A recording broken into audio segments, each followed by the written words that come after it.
الحمدللہ رب العالمین والصلاة والسلام علی سید الانبیاء والمرسلین اما بعد فاعوذ باللہ من الشیطان الرجیم بسم اللہ الرحمن الرحیم۔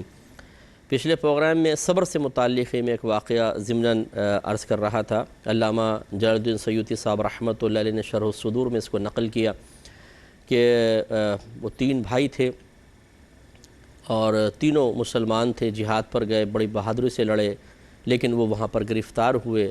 بادشاہ نے دو کو آئل میں جلوا دیا اور آفر یہ تھی کہ ہمارے مذہب کو قبول کرو، انہوں نے منع کیا تو ان کو جلتی ہوئی دیگ میں ڈال دیا گیا، دونوں ہلاک ہوئے۔ تیسرے کو بھی یہی کہا لیکن وہ بھی نہیں مانا، تو وزیر نے پھر یہ مشن اپنی بیٹی کو سونپا کہ تم اس کے ایمان کو خراب کرو اور کسی طرح اس کو اس مذہب سے باہر نکال لو۔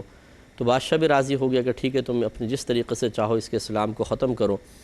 تو اس نوجوان نے اپنی عبادات سے، ریاضات سے، قرآن پاک کی تلاوت کرتا رہتا تھا، ان امور سے اس لڑکی کو متاثر کیا اور وہ اسلام لے آئی اور یہ دونوں وہاں سے راہ فرار اختیار کر گئے۔ جب جنگل میں پہنچے تو پھر ان کو گھوڑوں کی آواز آئی، تو نوجوان نے اور لڑکی نے یہی گمان کیا کہ بادشاہ کے آدمی ہیں جو عنقریب ہمیں اب پکڑ لیں گے اور ہمیں سزا ملے گی، لیکن وہ ذہنی طور پر اس کے لیے تیار تھے۔ لیکن وہ نوجوان یہ دیکھ کر حیران رہ گیا کہ اس اگلے دو گھوڑوں پر اس کے دونوں شہید بھائی تھے اور پیچھے بہت سارے اور افراد تھے۔ تو یہ بڑا حیران اور اس نے کہا کہ آپ کو تو شہید نہیں کر دیا گیا تھا اور آپ میرے سامنے کیسے ہیں؟ تو ان بھائیوں نے پھر جواب دیا کہ ہم صرف ایک لمحے کے لیے ہم شہید ہوئے، یعنی ہمیں تکلیف ہوئی، ہمیں آئل میں ڈالا گیا، لیکن اگلے ہی لمحے ہم زندہ تھے، جس سے کہ ہمارا قرآن پاک بھی اس بات کی تصدیق کرتا ہے کہ اللہ تبارک و تعالیٰ نے ارشاد فرمایا کہ جو اللہ تعالیٰ کے راستے میں شہید کیے جائیں، قتل کیے جائیں، ان کو مردہ گمان نہ کرو، بلکہ وہ زندہ ہیں اور لیکن تمہیں اس کا شعور حاصل نہیں ہے۔ تو یہ بالکل حدیث اس کا مصداق ایک نظر آتی ہے۔ ان دونوں شہید بھائیوں نے کہا کہ ایک لمحے کی اذیت اور تکلیف تھی، اس کے بعد ہم نے اپنے آپ کو جنت میں پایا اور اب اللہ تبارک و تعالیٰ نے ہمیں تمہارے پاس بھیجا ہے کہ ہم تمہاری شادی کروائیں، اور یہ ہمارے ساتھ فرشتوں کی فوج ہے۔ اس کے بعد انہوں نے دو گواہ باقاعدہ، جو اس زمانے میں طریقہ کار تھا اس کے مطابق انہوں نے فرشتوں کو گواہ بنایا اور ان کا نکاح کروایا۔ یہ میرے آقا صلی اللہ علیہ وسلم نے حدیث بیان فرمائی۔ تو اب اس حدیث کو بھی جو بھی ہم بیان کر رہے ہیں نوجوان والی، اور یہ حدیث بھی آپ دیکھیے کہ مسلسل آزمائشیں آتی رہی ہیں، جو بھی اللہ کے نیک بندے ہیں ان کے اوپر اسی طریقے سے امتحانات آئے ہیں۔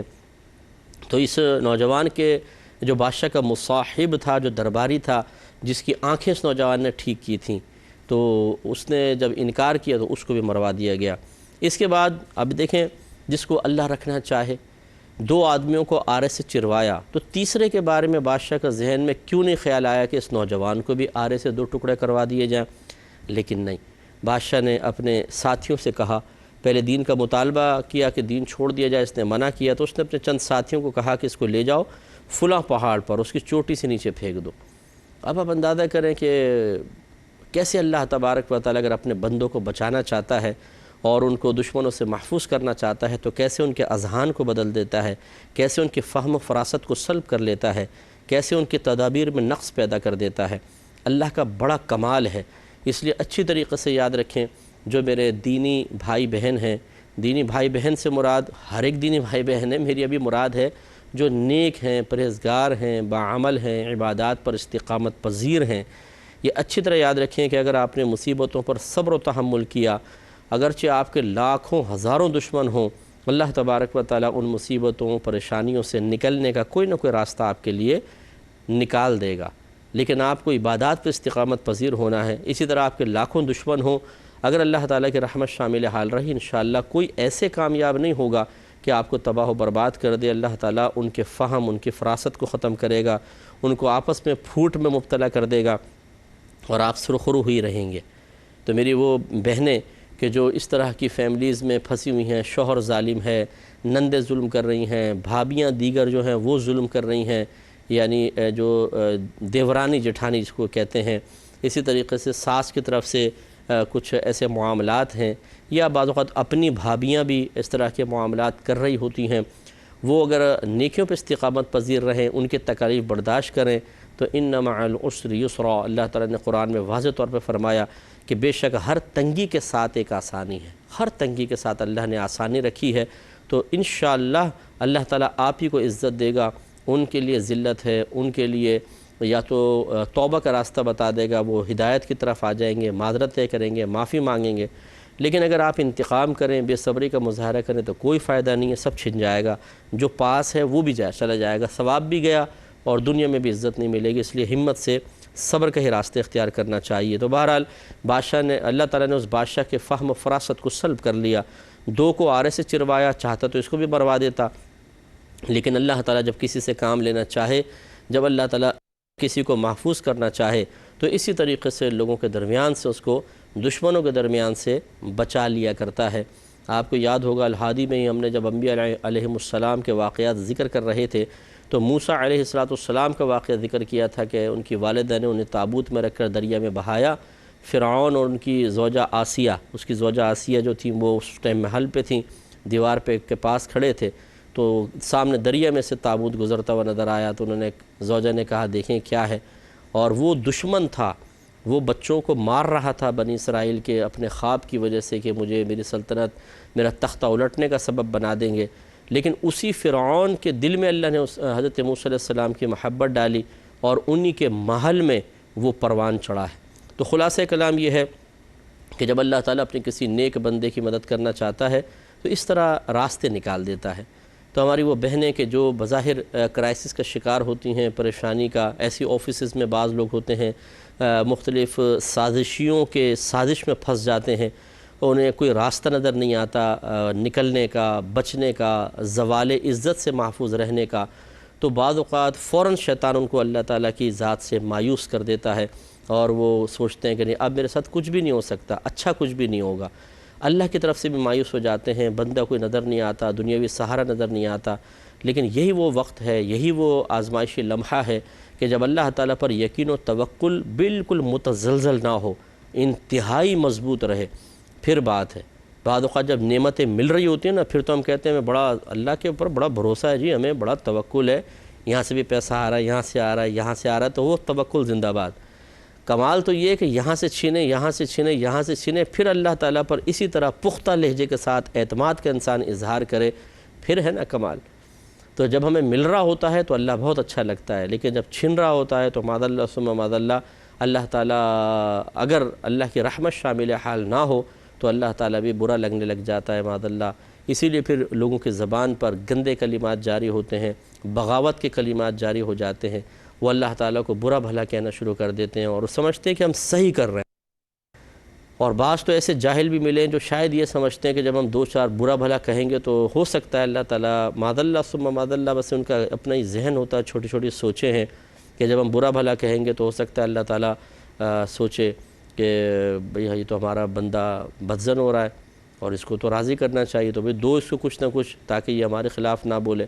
تو یعنی معاذ اللہ اللہ تعالیٰ کے بارے میں یوں سوچنا، اس طرح فاسد سوچ رکھنا کس قدر برا ہے کہ ایک عام آدمی کی فطرت اور طبیعت اور کیفیت کے مطابق اللہ تبارک و تعالیٰ کے بارے میں گمان کر کے اور اس طرح کا اس کے ساتھ رویہ اختیار کرنا، اس میں اللہ تعالیٰ کا کوئی نقصان نہیں، وہ بے نیاز ذات ہے.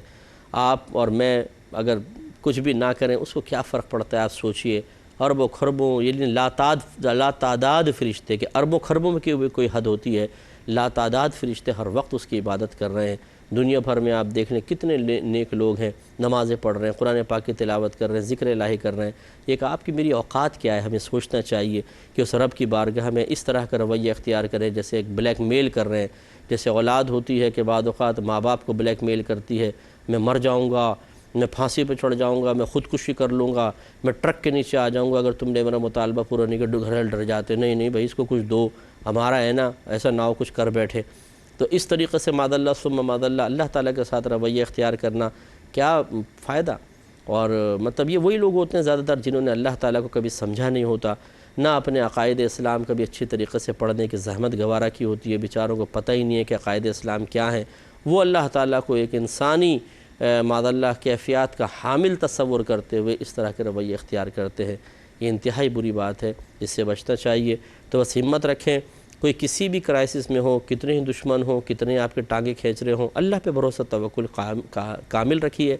مل رہا ہو پھر بھی توکل رکھیں، چھن جائے تب بھی بھروسہ رکھیں. ہمارا رب بڑے شان والا ہے، اس کے خزانوں میں کس چیز کی کمی ہے؟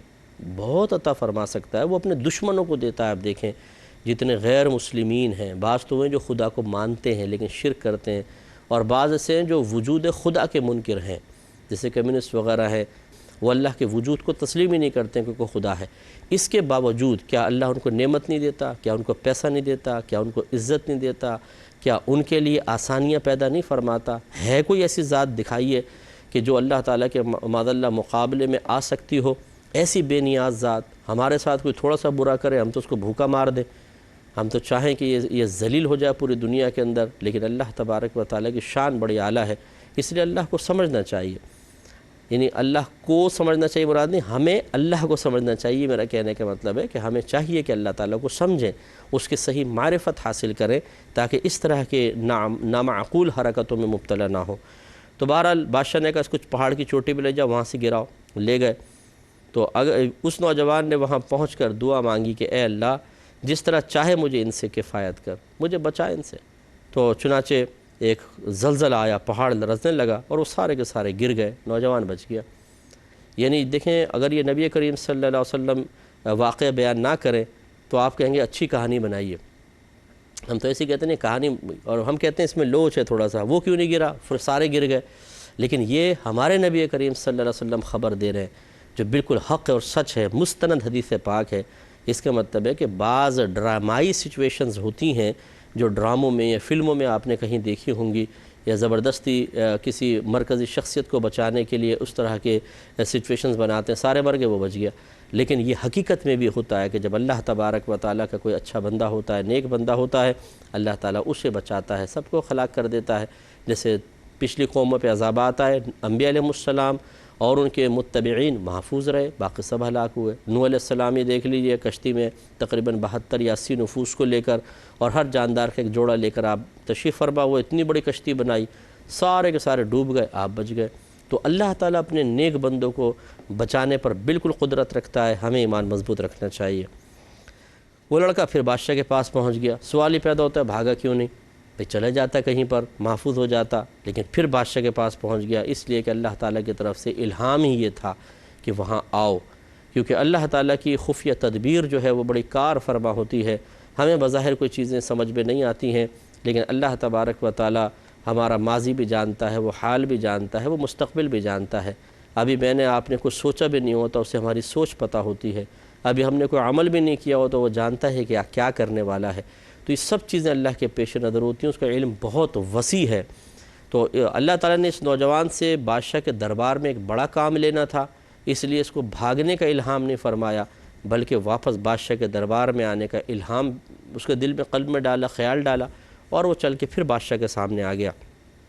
بادشاہ نے پوچھا تیرے ساتھیوں نے کیا کیا؟ اس نے کہا کہ اللہ تعالیٰ نے تو مجھے بچا لیا۔ پھر بادشاہ نے کچھ اور آدمیوں کے سے حوالے کیا اور کہا اس کو لے جاؤ اور ایک کشتی میں سوار کر دو، جب دریا کے وسط میں پہنچو تو دیکھو اگر یہ اپنے دین سے پھر جائے تو ٹھیک، ورنہ اس کو دریا میں پھینک دو۔ یعنی اب بھی دیکھیں اس بادشاہ کے ذہن میں یہ نہیں آیا کہ یار ادھر ہی مروا دو، وہی ہو سکتا ہے یہ دوسروں کو بھی مار دے، لیکن وہی بات ہے کہ جب اللہ تبارک و تعالیٰ چاہتا ہے تو آپ کے دشمن کتنے ہیلے کر لیں، کتنے ذہین و فتین ہوں، ان کی سوچوں کو بند کر دے گا اللہ تعالیٰ، ان کے ہاتھوں کو آپ سے روک دے گا، ان کے قلوب کے ارادوں کو متزلزل کر دے گا، وہ اسباب قائم کریں گے، ناکامی ہو جائے گی۔ اس لیے میں اپنی بہنوں کو سمجھاتا ہوں، کیوں خوفزدہ رہتی ہیں آپ؟